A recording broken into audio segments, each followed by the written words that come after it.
Hello students, हम फिर आपके लिए लेकर आए हैं अपना चौथा लेक्चर। आज हम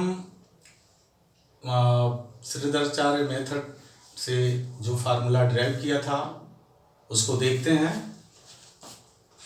ए X square plus B X plus C बराबर 0। फार्मूला क्या था? फार्मूला था X equal to minus B plus minus under root D upon 2a where d is equal to b square minus 4ac।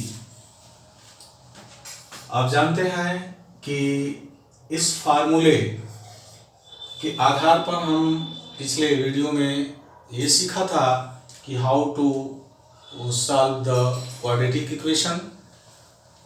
लेकिन आज हम बात करेंगे कि किसी क्वाड्रेटिक इक्वेशन को बिना सॉल्व किए हुए कैसे जानेंगे कि उसके जो दोनों वैल्यूज हैं, यक्स के जो दोनों मान हैं अल्फा और बीटा, उनका नेचर क्या होगा। तो आज हम पढ़ेंगे नेचर ऑफ रूट्स। क्या पढ़ेंगे? Nature of roots. रूट्स इसको कहते हैं सॉल्यूशंस। जो दो रूट्स, दो सॉल्यूशंस मिलते हैं एक्स के, जिन्हें अल्फा और बीटा कहते हैं, एक तो हम सॉल्व करके पता कर लेते हैं और एक बिना सॉल्व किए भी। बोर्ड में इस पर भी प्रश्न आते हैं कि without solving the given quadratic equation find out what is the nature of roots. तो इसके लिए आप जानते हैं डिस्क्रिमिनेंट, जिसको विविक्त कर भी कहते हैं हिंदी में, डिस्क्रिमिनेंट। ये डी है, डी आपके हृदय में भी दिल है, तो ये भी क्वाड्रेटिक इक्वेशन का क्या है? दिल है। उससे पता चलेगा आपके हृदय में क्या छुपा है, कहते हैं ना, तो आपका दिल जानता होगा।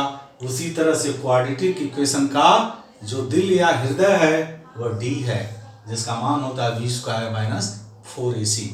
हम इस दिल से पता कर सकते हैं कि जो एक्स के दो मान हैं वह कैसे होंगे, अल्फा और बीटा के रिजल्ट कैसे होंगे।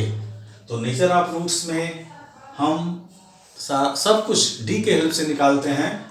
आप जानते हैं पहला पॉइंट कि इफ डी इक्वल टू 0, अगर डी का मान 0 हो जाए तो कहते हैं कि रूट्स आर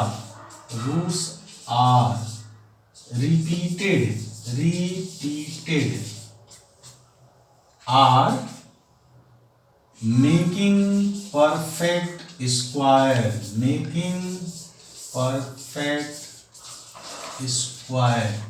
ये किसके बारे में कहते हैं? जो दिया गया क्वाड्रेटिक इक्वेशन है वह कैसा है? वह परफेक्ट स्क्वायर है। उसके रूट्स कैसे होंगे? रूट्स रिपीटेड होंगे, यानी दोनों रूट्स सेम होंगे, अलग अलग नहीं होंगे। और रूट्स आर रिपीटेड, और क्या कहते हैं? Real roots. ये रूट्स रियल होंगे, ये इक्वल रूट्स होंगे, roots real roots and equal तो ये इनका नेचर हम जानते हैं। For example x square plus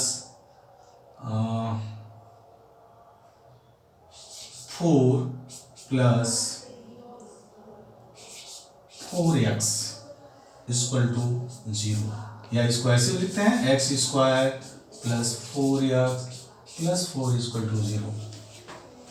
अगर हम इसको सॉल्व करेंगे तो x के दो मान आएंगे, लेकिन हम अगर सॉल्व नहीं करना चाहते हैं तो चलिए d निकालते हैं। d बराबर B square minus 4ac, value भरते हैं। यहाँ कंपेयर कर दें इसको, किससे कंपेयर करेंगे? ax square plus bx plus c बराबर 0 से। ax स्क्वायर यहाँ 1x स्क्वायर, x स्क्वायर का क्वेश्चन कुछ भी नहीं दिया तो 1 होगा, तो a का मान 1 होगा। b का मान bx यहाँ 4x, b का मान 4 होगा, ले लेते हैं 4 का स्क्वायर माइनस 4, a का मान 1 और c का मान भी 4 होगा। देखिए ax square plus bx plus c, तो ए के स्थान पर 1 है, बी के स्थान पर 4 है, सी के स्थान पर 4 है। कुल मिलाकर मिला 16 माइनस 16 इक्वल टू 0। मैंने कहा ना कि अगर डी की वैल्यू 0 आती है तो यह क्या बताएगा, यह बताएगा कि इस इक्वेशन को सॉल्व करने पर x के जो दो मान होंगे दोनों सेम होंगे। हमने x का मान नहीं निकाला पर उनके बारे में ये चीज हमने क्लियर कर ली, ये चीज हमने फाइंड आउट कर लिया कि जब भी वो सॉल्व किया जाएगा तो दोनों मान बराबर होंगे। ठीक उसी तरह से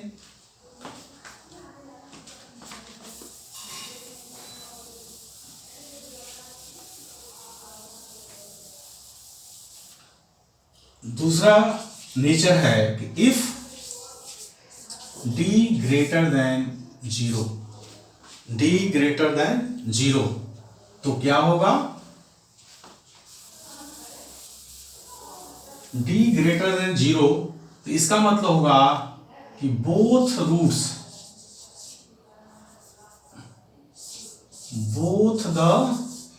रूट्स आर डिफरेंट, दोनों रूट हमारे अलग अलग होंगे। Both the roots are different and real. For example, इस पर एग्जाम्पल लेते हैं 2x square plus 7x plus 3 बराबर 0। या चलिए थोड़ा चेंज कर देंगे, इक्वेशन पहले भी आ चुका है, यहाँ 4 कर दें तो a का मान 2, b का मान 7 और c का मान आपको मिल गया 4, c का मान हो गया 4। चलिए d निकालते हैं, d बराबर b square minus 4ac, value put कर दीजिए, 7 का स्क्वायर माइनस 4, a का मान 2 और c का मान 4, तो ये हो गया 49 माइनस 4 4 जा 16 2 जा 32 मिला और 9 माइनस 2 7 4 माइनस 3 1 आ गया प्लस 7। इसका मतलब d क्या है, d ग्रेटर टू 0 है, d का मान 0 से बड़ा है, प्लस 17 है। तो बिना सॉल्व किए हम क्या कह सकते हैं कि जब भी x के मान निकलेंगे वो दोनों कैसे होंगे, वो दोनों रियल होंगे और अलग अलग होंगे। जबकि पहले वाले में d बराबर 0 आने पर दोनों रूट सेम होंगे, इक्वल होंगे और वह परफेक्ट स्क्वायर बनाएगा। इक्वेशन अपने आप में परफेक्ट स्क्वायर फॉर्म में है। और तीसरा नेचर आप पढ़ चुके हैं कि if d less to 0 that is negative. अगर d का मान क्या आ जाए, 0 से कम हो जाए, नेगेटिव आ जाए, तो कहते हैं नो रूट्स और इमेजिनरी रूट्स। और एक स्पेशल बनता है जो किताबों में कहीं कहीं दिया है, कहीं कहीं नहीं दिया है, वो क्या है, fourth property, d greater equal to 0। अर्थात पहला और दूसरा अगर मिक्स कर दिया जाए तो कहते हैं d ग्रेटर इक्वल टू 0। इसका क्या मतलब हुआ, that is roots are real. इस पर बहुत ही इंपॉर्टेंट प्रश्न बनता है। जब अगले वीडियो में हम इस पर एग्जाम्पल लेंगे तो आपको बताएंगे कि यह कितना महत्वपूर्ण प्रश्न है। थैंक यू, फिर नेक्स्ट वीडियो में मिलेंगे।